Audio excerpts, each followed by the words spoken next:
What if the greatest scientific discovery of the 19th century was buried in a monastery garden, ignored by the world, only to reshape life as we know it decades later?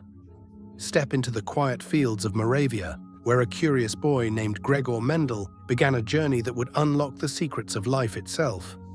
As a seasoned scientist who has spent decades unraveling the triumphs and tragedies of forgotten innovators, I invite you to explore the remarkable story of Mendel, the father of genetics, a monk whose humble experiments with pea plants sparked a revolution that still echoes in our DNA.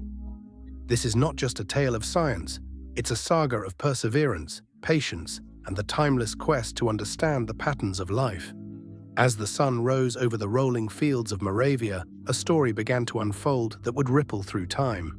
In 1822, in the small village of Hinches, nestled within the Austrian Empire, a boy was born who would one day change the world. Johann Mendel came into existence where life was a relentless cycle of planting and harvesting. His parents, Anton and Rosine, were peasants, their hands calloused from years of coaxing life from the soil. They owned no wealth, no titles, but they carried a quiet conviction. Knowledge could lift their son beyond the plough. As a child, Johann was different. While other boys wrestled in the dust or followed their fathers to the fields, he lingered by the hedgerows, captivated by the symmetry of leaves, the rhythm of blooming flowers, the way apples fell predictably from the same tree. "Why do some trees bear sweet fruit while others are bitter?" he'd ask, his hazel eyes wide with wonder. His questions were not idle, they were the first sparks of a mind that saw patterns where others saw only nature's chaos. But curiosity was a luxury the Mendels could ill afford. Every hand was needed to keep the farm afloat, and Johann's small shoulders bore the weight of expectation. Yet Anton, weathered but wise, saw something in his son, a spark of brilliance that could not be buried in the dirt. In a decision that defied their circumstances, the family tightened their belts and sent Johann to school in Lipnik at age 11. It was a sacrifice that would alter the course of history. School was a revelation. Johann devoured books, excelled in mathematics, and soaked up lessons like the parched earth after rain. His teachers marveled at his quick mind, urging him to aim higher. But education was a fragile dream, tethered to the family's dwindling resources. By 16, Johann faced a crossroads: return to the farm or chase knowledge at the cost of his family's survival. The answer came not from wealth, but from will. He pressed on, moving to Opava, where a prestigious school promised rigorous challenges. Hunger became his companion. He skipped meals to afford books, his body frail, but his resolve unbreakable. Then tragedy struck. In 1838, a storm ravaged the family farm, and Anton, injured and unable to work, could no longer support Johann's studies. The boy, now 16, stood at the edge of despair. Should he abandon his dreams and take up the plough? The weight of that question pressed against him, but something deeper, a quiet, unyielding determination, whispered back. He would find a way. And so, with a heart full of resolve, he stepped toward a future that would lead him far from the fields of his childhood. Yet the path to knowledge was not a straight one, and Johann's journey took an unexpected turn.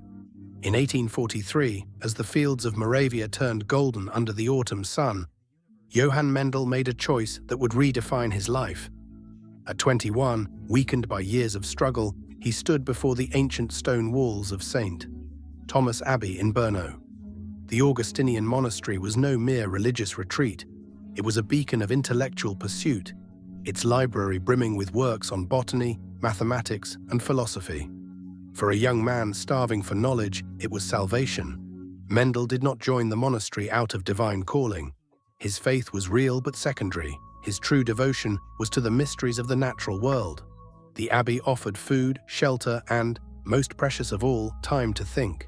In taking his vows, Johann became Gregor, a name that marked not just a new identity, but a new beginning. Clothed in the robes of an Augustinian friar, he stepped into a world where science and faith intertwined. Life in the monastery was disciplined yet liberating. Mornings began with prayer, the air thick with the scent of incense. Days were filled with communal meals and theological study, but the evenings, those were Mendel's own. He wandered the monastery gardens, notebook in hand, observing the plants that flourished under the Moravian sky. Why did some roses bloom red while others were white? Why did certain traits seem to skip a generation?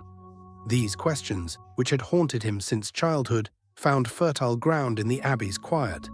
The monastery was more than a refuge, it was a crucible for Mendel's mind.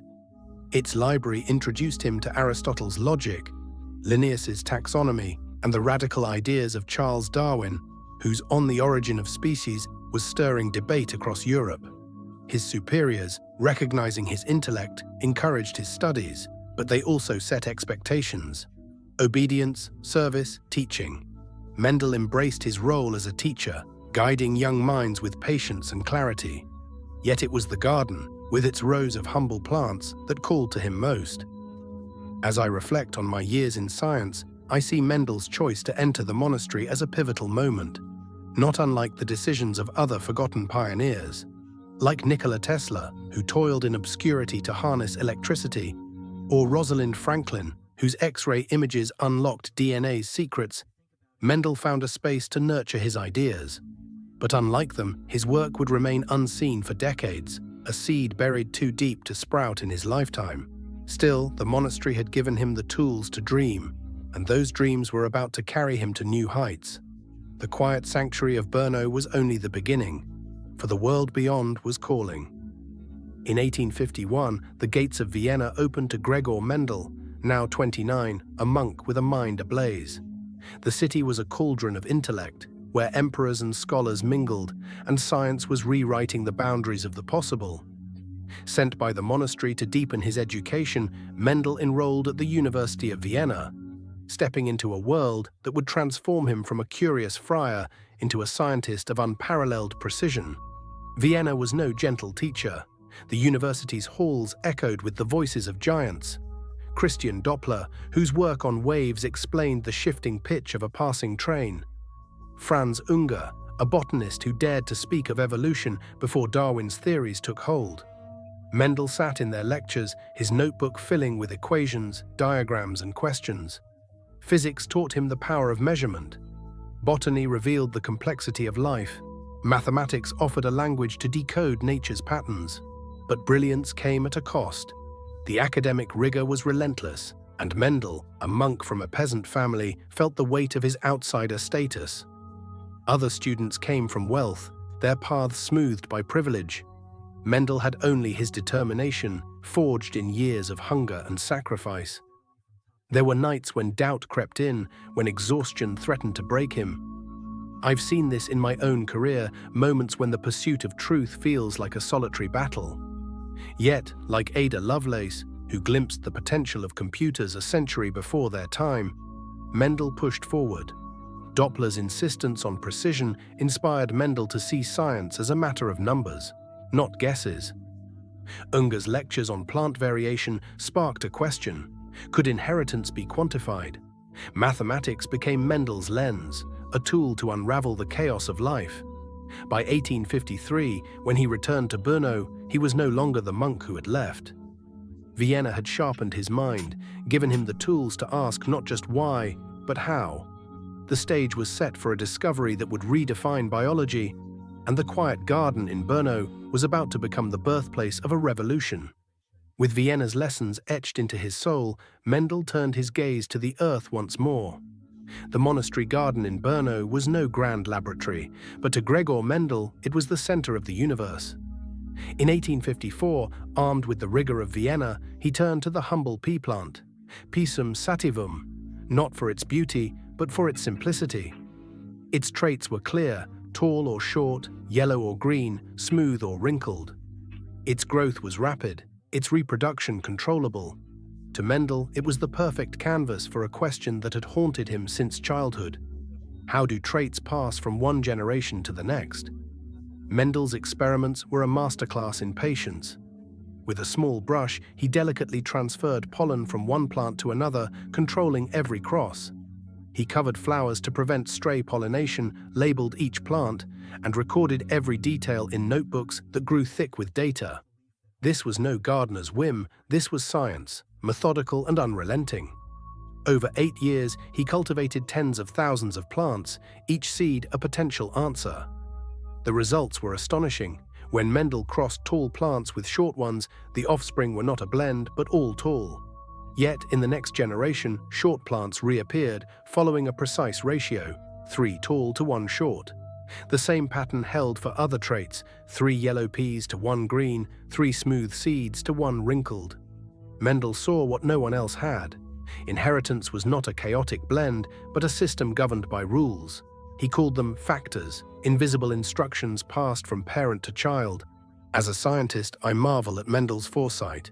While his contemporaries speculated about blending inheritance, Mendel proved that traits remain distinct, some dominant, others recessive.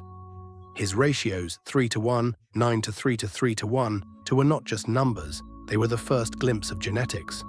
Yet, like Ignaz Semmelweis, whose hand-washing protocols saved lives but were mocked, Mendel's discovery was too radical for its time. The world was not yet ready to hear his truth, but he was determined to share it.